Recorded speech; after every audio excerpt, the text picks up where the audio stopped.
بسم اللہ الرحمن الرحیم. ہمارا سیکنڈ سیشن چل رہا ہے تو یہ اس کا لاسٹ لیکچر ہے، یعنی فورتھ لیکچر ہے. بیسیکلی ہمارا یہ کویشچن آنسر سیشن ہے. اس میں کچھ سوالات ہم لیں گے اپنے شرکاء سے، بعد میں کچھ وہ فیڈ بیک اور اپنی کچھ سجیشن وغیرہ بھی دیں گے. ایک کویشچن جو بہت اہم ہے وہ یہ کہا گیا، بیسیکلی وہ کویشچن ایک تاثر ہے، لیکن وہ تاثر بالکل ٹھیک ہے، مطلب میں اسے ایگری کرتا ہوں. تاثر یہ ہے کہ آپ کی یہ جتنی لیکچر سیریز ہم نے سنی ہے اس میں واضح طور پہ مطلب خاص طور پہ جو اپوزٹ جینڈر ہے، کوئی خاتون اگر سنے گی تو اس کو یہ احساس ہوگا، اس کی یہ فیلنگ ہوگی کہ جیسے مردوں کی حمایت کی جا رہی ہے، یا حمایت نہ کہیں تو جھکاؤ تھوڑا مردوں کی طرف ہے. تو اگرچہ دونوں طرف کی بات ہوئی ہے لیکن میلان نظر آتا ہے کہ مردوں کی طرف ہے.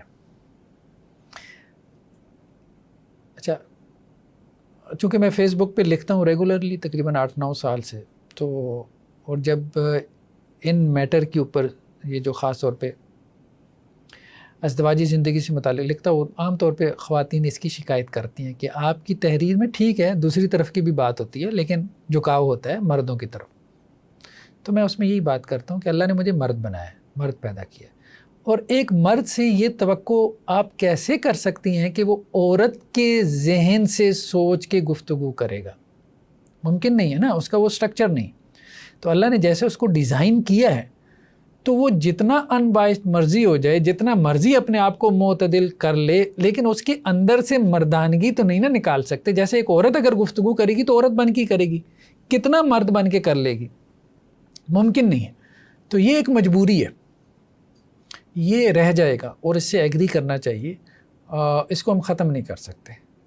ٹھیک، تو بالکل اب آپ کہیں کہ جی وہ انسان جو ہے نا وہ دوسری طرف کی بات کرے تو وہ ممکن نہیں ہوتا. کچھ نہ کچھ جھکاؤ ہو جاتا ہے انسان کا. جس آپ اگر کسی اسکول آف تھاٹ سے مثال کے طور پہ تعلق رکھتے ہیں اور آپ مختلف مکاتب فکر کا موازنہ کر رہے ہیں، تو جس سے آپ کا تعلق ہے جس جماعت سے، تو تھوڑا بہت آپ کا اس کی طرف جھکاؤ ہو جاتا ہے، نہ چاہتے ہوئے بھی ہو جاتا ہے.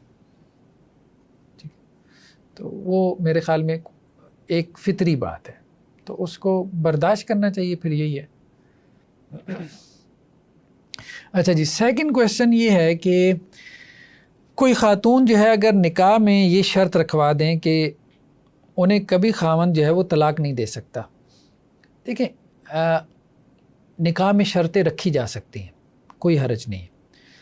بلکہ صحیح بخاری کی ایک روایت ہے کہ سب سے زیادہ حق جن شرطوں کو پورا کرنے کا ہے وہ شرطیں جو نکاح کے موقع پہ لگائی جائیں. تو شرطیں لگائی جا سکتی ہیں، کوئی حرج نہیں. مثال کے طور پہ، لیکن وہ شرطیں وہی ہوں جو شریعہ کے ساتھ. مثال کے طور پہ اگر عورت کے خاندان والے یہ لکھواتے ہیں کہ جی اس کو منتھلی خرچہ دے گا، مطلب لکھوا لیتے ہیں وہ، یعنی ذمہ داری تو اس کی ویسی بھی ہے، تو اگر لکھوا بھی لیتے ہیں تو ٹھیک ہے، کوئی حرج نہیں ہے. لیکن کوئی ایسی شرط لگانا کہ جس سے کوئی حلال حرام ہو جائے یا حرام حلال ہو جائے، تو یہ الاؤڈ نہیں ہے. تو طلاق کا حق اللہ تعالیٰ نے مرد کو دیا ہے. اب آپ اس کے حق اس سے چھین نہیں سکتے کوئی شرط لگا کے، یہ نہیں کر سکتے. جس کا جو حق بنتا ہے اس کو سیکیور کرنے کے لیے آپ کوئی شرط لگا لیں، جیسے ہم نے نان نفقے کی مثال دی، اس میں کوئی حرج نہیں، کیا جا سکتا. ٹھیک، تو جیسے کہ ایک روایت میں یہ بھی الفاظ ہے کہ اللہ کے وسلم نے کہا کہ کوئی عورت تم میں سے یہ شرط نہ لگائے نکاح کے موقع پہ کہ وہ اپنی بیوی کو طلاق دے. یعنی وہ کسی سے نکاح کرنا چاہتا ہے، سیکنڈ میرج مثال کے طور پہ کرنا چاہتا ہے، جس سے وہ نکاح کرنا چاہ رہا ہے وہ یہ کہتی ہے کہ پہلی کو کیا کرو، طلاق دے دو. یا پھر اس نے سیکنڈ میرج کر لی، پہلی کہتی ہے کہ دوسری کو طلاق دے دو، لیکن سننے کا نہیں، یہ اس کے لیے چوائس نہیں ہے. تو نکاح میں شرطیں لگائی جا سکتی ہیں، لیکن وہ شرائط جو کہ ہسبینڈ اینڈ وائف کے جو رائٹس ہیں ان کو سیکیور کر رہی ہوں، اور وہ شرائط جو ان کے رائٹس کو ختم کر رہی ہوں، جو شریعہ نے ان کو دیے، ان کے اگینسٹ جا رہی ہوں، تو پھر وہ شرائط ہم نہیں لگا سکتے. دوسرا یہ ہے کہ وہ حضرات و خواتین کو کیا مشورہ دیں گے جو تعدد ازواج یعنی ایک سے زائد شادیوں کے خواہش مند ہوں. دیکھیں، بات یہ ہے کہ ایک نوجوان نے مجھ سے کہا کہ میں دوسری شادی کرنا چاہتا ہوں، سیکنڈ میرج کرنا چاہتا ہوں، لیکن مجھے اپنی بیوی سے بڑا تعلق ہے، تو مجھے بتائیں میں کیا کروں؟ میں نے کہا ہرگز مت کرو۔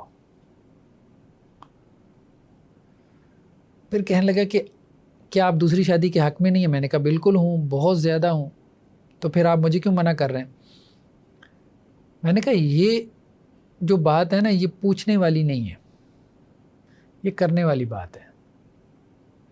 جب آپ پوچھ رہے ہو نا، تو اس کا مطلب یہ ہے کہ آپ تذبذب میں ہو، اور اگر آپ تذبذب میں ہو نا، ڈٹرمنٹ نہیں ہو، تو پھر بہتر ہے آپ نہ کرو۔ یعنی آپ یہ بھی کہہ رہے ہو کہ جی آپ کا جو ہے وہ بیوی سے تعلق ہے، اور اچھا تعلق ہے، چل رہا ہے، اور اس کے بگڑنے کے خوف میں بھی آپ مبتلا ہو، تو اصل میں جس نے دوسری شادی کرنی ہے نا، اس نے مشورہ نہیں لینا، اس نے کر لینی ہے۔ تو یہ بیسیکلی کرنے والا کام ہے، میں تو یہی بات کہتا ہوں، یہ کوئی پوچھنے والی بات نہیں ہے۔ باقی اگر آپ اوورآل بات کریں تو دوسری شادی کو رواج دینا چاہیے، یہی بات ہے۔ دوسری کو بھی، تیسری کو بھی، چوتھی شادی کو بھی رواج دینا چاہیے ہماری سوسائٹی میں۔ اس سے بہت سے مسائل حل ہوتے ہیں، نہ صرف مردوں کے بلکہ عورتوں کے بھی۔ لیکن یہ آپ کہہ سکتے ہیں کسی اسپیسیفک پرسن کو آپ مشورہ دے سکتے ہیں اس کے حالات کی وجہ سے کہ بھائی آپ نہ کرو، ہو سکتا ہے اس کے لیے کچھ مسائل ہوں، پیدا ہو سکتے ہوں، لیکن ایک جنرل بات تو یہی ہوگی کہ آپ اس کے لیے کہیں گے کہ جی ہونی چاہیے، کرنی چاہیے۔ مولانا اشرف علی تھانوی، انہوں نے 2 شادیاں کی تھی۔ آخر عمر میں مریدوں کو نصیحت کی کہ بھائی میں نے 2 کی ہیں، تم ایک ہی کرنا۔ انہوں نے کہا حضرت یہ کیا بات ہوئی؟ ہم تو یہ سمجھے تھے کہ پیر صاحب نے 2 کی ہیں تو دوسری شادی کا رستہ کھول گیا، آپ تو اپنے اس بیان سے بند کر کے جا رہے ہیں۔ ایک اور صاحب نے ان سے کہا، ان کے مرید نے کہا کہ حضرت دوسری شادی کرنا چاہتا ہوں۔ کہنے لگے 3 گھر ہیں تو کر لو۔ کہنے لگا حضرت 2 تو سمجھ میں آتے، تیسرا گھر؟ کہنے لگے جب دونوں جو ہے نکال دیں گی تو تمہارے رہنے کے لیے کوئی ٹھکانہ تو ہونا چاہیے نا۔ خیر بہرحال یہ ساری باتیں وہ ہیں کہ جن کا تعلق جو ہے وہ معاشرت سے ہے، ٹھیک ہے۔ تو دوسری شادی مذہب میں تو جائز ہے، لیکن معاشرتی مسائل تو پیدا ہوتے ہیں نا، وہ معاشرتی مسائل ہینڈل کرنا یہ مرد کا کام ہے، اور وہ وہی مرد کر سکتا ہے جو میچیور ہو اور اسٹرانگ ہو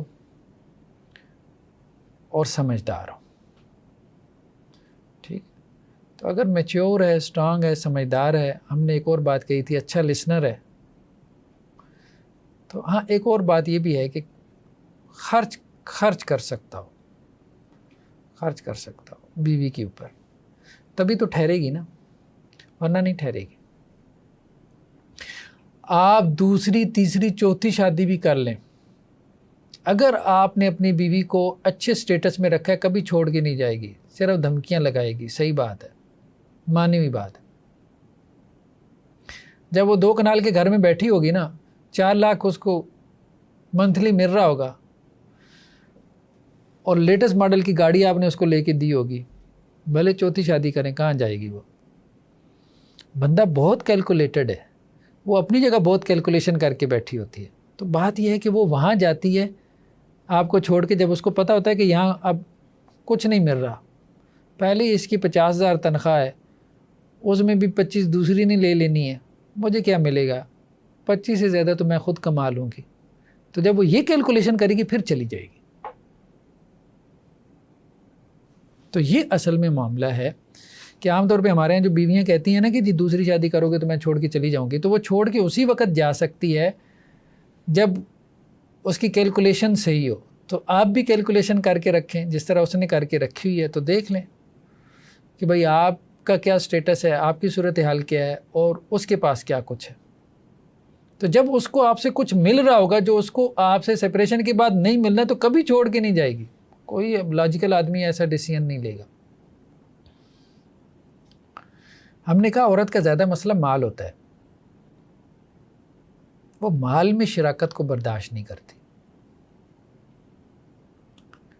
تیسرا یہ ہے کہ اللہ تعالیٰ نے کسی بھی معاملے کو کرنے سے پہلے استخارے کا کہا ہے، ٹھیک ہے، لیکن معاشرے میں یہ ہے کہ جی شادی کے معاملات میں دنیاوی اور دینی لحاظ سے تو تمام معاملات ٹھیک ہوتے ہیں، لیکن اس کے باوجود لوگ کہتے ہیں جی استخارہ نہیں ہو رہا، استخارہ صحیح نہیں کر رہا۔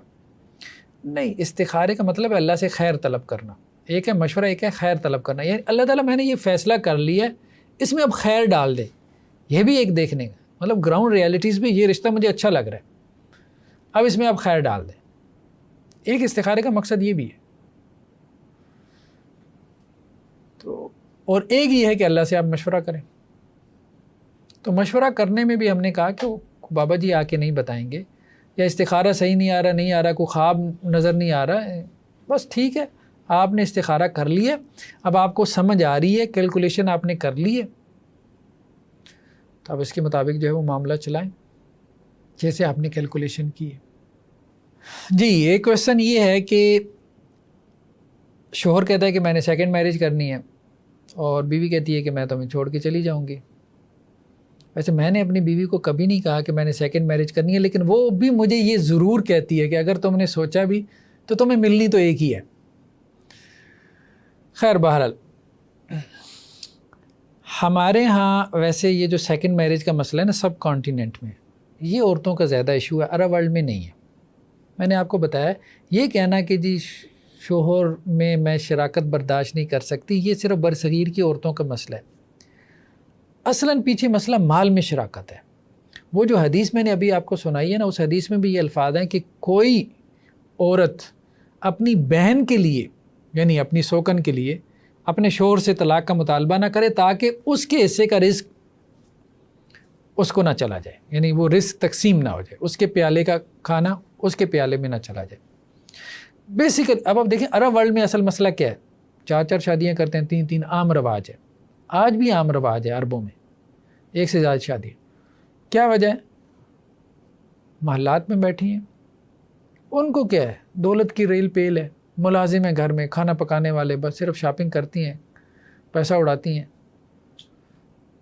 کوئی ایشو ہی نہیں ہے ان کو، گھر کا کوئی کام ان کو دیکھنا ہی نہیں پڑتا، کرنا ہی نہیں پڑتا۔ ہمارے یہاں مسئلہ یہ ہے کہ عورت کو سب کچھ کرنا پڑتا ہے، وہ یہ کہتی ہے، بلکہ وہ تو یہ کہتی ہے میں نے اس کو بنایا ہے، یہ تو کسی قابل ہی نہیں تھا، میں نے اس کو بنایا ہے، یہاں تک پہنچایا ہے، میری وجہ سے یہ یہاں تک پہنچا ہے۔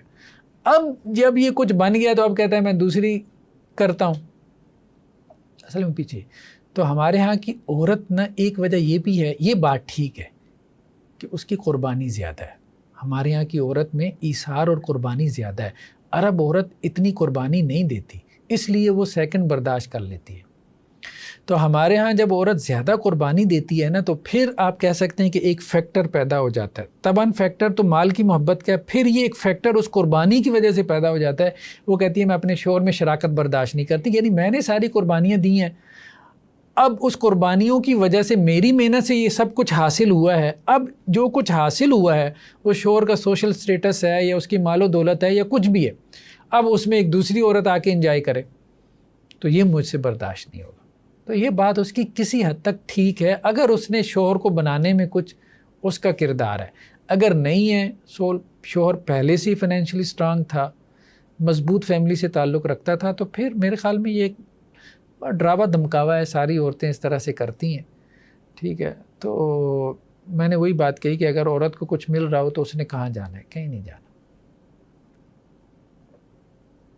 باقی یہ ہے کہ مرد سیکنڈ کے بعد بھی حسن سلوک کرتا رہے، اور عموماً میں نے دیکھا ہے سیکنڈ میرج میں مطلب 1 سال 1.5 سال بس میکسیمم اتنے تعلقات اتنا خراب رہتے ہیں، پھر اس کے بعد نارمل ہو جاتے ہیں۔ اچھا دوسری کی بات تیسری کر لیں تو پھر اور نارمل ہو جاتے ہیں، پھر وہ پہلی کو سکون آ جاتا ہے نا، پہلی کو سکون آ جاتا ہے کہ اب دوسری کے اوپر بھی آ گئی ہے، اور چوتھی کر لیں تو پھر اور نارمل ہو جاتا ہے۔ اس لیے حضرت مغیرہ بن شعبہ یہ کہتے تھے کہ جس نے 2 شادیاں کی وہ 2 انگاروں کے درمیان ہے، جس کی طرف جاتا ہے وہ اس کو جلا دیتی ہے، اور جس نے 3 کی وہ تو آپ یوں سمجھے کہ جیسے ہر رات دلہا ہوتا ہے، ٹھیک۔ تو خیر یہ تو مطلب ان کے تجربات ہیں، تو 2 مسائل پیدا کرتی ہیں، یہ بات درست ہے، کھینچا تانی کرتی ہیں، 3 میں وہ کم ہو جاتی ہے۔ تو اس لیے ایک کریں یا 3 کریں. اگر آپ نے مسائل سے بھی بچنا ہے اور شادیوں کو بھی انجوائے کرنا ہے. یہ جو خاص طور پہ ستارے وغیرہ ملاتے ہیں نا، بالکل بکواس بات ہے، ان کا دین سے کوئی تعلق نہیں ہے، بلکہ اگر ان کو اہمیت دینے کا مطلب شرک میں پڑنا ہے. اللہ کے وسلم کی ایک حدیث ہے، آپ وسلم نے کہا کہ صبح ہوئی، کچھ لوگوں نے کہا کہ اللہ کے حکم سے بارش ہوئی، اور کچھ لوگوں نے کہا کہ ستاروں کی وجہ. جنہوں نے ستاروں کی وجہ سے کہا انہوں نے کفر کیا. تو یہ الفاظ اللہ کے رسول نے. تو یہ ستاروں والے معاملات تو سارے، دیکھیں بات یہ ہے، ہو سکتا ہے کسی علم کی کوئی ریئلٹی ہو، مجھے اس میں نہیں جانا. جادو ٹونا بھی ہو جاتا ہے، خود قرآن نے کہا نا ہو جاتا ہے، لیکن قرآن نے کیا کہا ہے؟ کفر. ستاروں میں ہو سکتا ہے کچھ رکھا ہو، ہاتھ دیکھ کے ہو سکتا ہے وہ کچھ بتائے اور نکل بھی آئے، لیکن میرے دین نے منع کر دیا نا، جیسے جادو سے منع کر دیا. جادو سے ہو سکتا ہے اگلے کا نقصان ہو جاتا ہو، کچھ بگڑ جاتا ہو، لیکن میرے دین نے کہا وہ کفر ہے، میں اس طرف نہیں جاؤں گا. تو وہ شیطانی علوم ہے، وہ سفلی علوم ہے، وہ علوم ہے جن سے دین نے روک دیا. تو میرے لیے آزمائش ہے، اب مجھے ان کی طرف نہیں جانا. تو یہ اب کہ کہیں رشتہ بھیجا اور لڑکی والوں نے بلا وجہ انکار کر دیا تو یہ مناسب نہیں ہے. ہمارے دین نے کہا کہ یہ مناسب نہیں ہے. اللہ کے وسلم نے کہا کہ اگر تمہاری طرف کوئی رشتہ آئے تمہاری بہن بیٹی کے لیے، اور جس کا رشتہ ہے اس کے دین اور اخلاق کو تم پسند کرتے ہو، تو اگر تم وہاں رشتہ نہیں دو گے تو زمین میں فساد برپا ہو جائے گا. یہ صحیح روایت ہے، اور وہ فساد اس کے گھر سے ہو سکتا ہے شروع. تو اس کو پسند نہیں کیا گیا، مطلب کہ ایک رشتہ آئے اور اس کے دین اور اخلاق پہ آپ کو اعتراض نہ ہو اور پھر آپ جو ہے نا اس کو ریجیکٹ کر دیں. اس کو پسند نہیں کیا گیا، مطلب یہ بگاڑ کا باعث بنے گا سوسائٹی میں. دیکھیں اس میں یہ ہے کہ اگر تو لڑکی کی بھی کنسنٹ ہے کہ وہ بھی وہاں پہ شادی چاہتی ہے، لڑکا اس سے شادی چاہتا ہے، لڑکی اس سے شادی چاہتی ہے، دونوں کی میوچل کنسنٹ ہے. لیکن اگر لڑکی راضی نہیں تو ظاہری بات ہے. کسی نے پوچھا نا کہ بھائی تمہاری شادی، کہنے لگا آدھی ہو گئی. آدھی کے کیا مطلب میں تو راضی ہوں، لڑکی راضی نہیں ہے. تو خیر یہ تو ایک لطیفہ ہو گیا. کہنے کا مطلب یہ ہے کہ بیسیکلی ایجاب و قبول ہے نا، دونوں طرف سے کانسنٹ ضروری ہے، کم از کم لڑکا اور لڑکی ان دونوں کی. اور شادی میں بیسیکلی انہی دونوں کی کانسنٹ ضروری ہوتی ہے. پیرنٹس اضافی چیز ہے، اضافی اس معنی میں مطلب لڑکے کے لیے تو ویسے ہی اضافی ہیں، قانونی حیثیت نہیں ہے، لیکن بہرحال لڑکے کو دھیان تو کرنا ہے. ہمارا ایک سوشل جو ہے وہ فیبرکس ہے، ویلیوز ہیں، ان کا خیال کرنا ہے. لڑکی کے لیے البتہ اس کی قانونی حیثیت ہے، لڑکی کے لیے اس کے والدین کی، اس کے پیرنٹس کی. تو دین ہمارا یہی کہتا ہے کہ لڑکی جہاں پہ نکاح کرنا چاہتی ہے، ٹھیک ہے، تو والدین کو وہاں پہ نکاح کر دینا چاہیے اپنی اولاد کا، اور اس میں انا میں نہیں آنا چاہیے کہ ہم نے خاندان میں کرنی ہے یا فلاں جگہ کرنی ہے، فلاں جگہ نہیں کرنی. خود نکاح کریں، اور یہی سمجھداری ہے. میرے پاس بھی جب ایسے کیسز آتے ہیں جس میں لڑکیوں کا دل ہوتا ہے، بچیوں کا دل ہوتا ہے کہ جی وہ باہر فلاں جگہ پہ نکاح کریں، والدین جب مشورہ کرتے ہیں تو میں یہی کہتا ہوں فلاں جگہ کر دیں، بجائے اس کے کہ وہ بھاگ کے کرے گی یا کہیں اور آپ اس کی زبردستی شادی کر دیں گے. دونوں کی شریعت یا دین الاؤ نہیں کرتا. آپ خود اپنی مرضی سے کر دیں، بھلے آپ کو پسند نہیں ہے. اور ہوتا ہے پھر ایون کہ جہاں لڑکیاں بھاگ کے بھی شادی کر لیتی ہیں نا، تو وہاں پہ بھی کیا ہوتا ہے، 2-4 سال بعد والدین کو بھی نہیں رہا جاتا، تو پھر وہاں وہ بھی صلح کر لیتے ہیں. تو فائدہ نہیں ہے اس کا. والدین کو سمجھداری سے کام لینا چاہیے. جہاں اولاد چاہتی ہے وہاں ان کی شادی کر لیں، بھلے وقتی طور پہ چلے ناراضگی دکھا دیں. دوسری بات یہ کہ اس کی زندگی کا فیصلہ نا، ہاں اسے یہ کلیئر کر دیں کہ بی بی یہ کنواں ہے، ہمیں نظر آ رہا ہے یہ کنواں ہے، چھلانگ تم خود مارنا چاہتی ہو، ٹھیک ہے، ہم نے تمہیں بتا دیا. تو اب اگر آگے سے سونا نکل آیا، کنویں میں سے خزانہ نکل آیا، تو تمہاری قسمت، یا وہ تمہارے لیے قبر بن گیا، تمہاری قسمت. لیکن یہ تمہارا ڈیسیجن ہے. بس والدین اتنا واضح کر دیں اور پھر اس کی وہاں پہ شادی کر دیں جہاں وہ چاہتی ہے. ہاں نہیں، اس میں یہ تو حل نہیں ہے کہ وہ کورٹ میرج کی طرف جائیں. ہاں اس کا حل یہ ہو سکتا ہے کہ لڑکی جو ہے اپنے خاندان میں سے کسی اور کو ولی بنا لے. جیسے ہم نے بات کی تھی کہ وہ ولایت پھر منتقل ہو جاتی ہے. کوئی اس کا تایا راضی ہو جائے، اس کا دادا راضی ہو جائے لڑکی کا، کوئی ماموں راضی ہو جائے، کوئی اس کا بڑا بھائی، کوئی تو خاندان میں مرد راضی ہو اس کا بڑا، جو اس لڑکی کی شادی کرتے، مطلب خاندان میں سے، ورنہ پھر فساد پیدا ہوگا. ٹھیک ہے، خاندان میں سے ایک بھی بڑا بن کے کر دے گا نا تو باقی اس سے ناراضگی رکھیں گے، لیکن بہرحال معاملہ چل جائے گا. کہ اگر لڑکے میں پوٹینشیل ہے، میں تو یہی مشورہ دیتا ہوں لڑکی والوں کو لڑکے میں پوٹینشیل دیکھو، اگر پوٹینشیل ہے کچھ بن جائے گا، پوٹینشیل نظر آ جاتا ہے. بڑی کلاس میں آپ کو پتہ ہوتا ہے اس نے فرسٹ آنا ہے. چلیے، سبحانک اللہم و بحمدک، نشہد ان لا الہ الا انت، نستغفرک و نتوب الیک.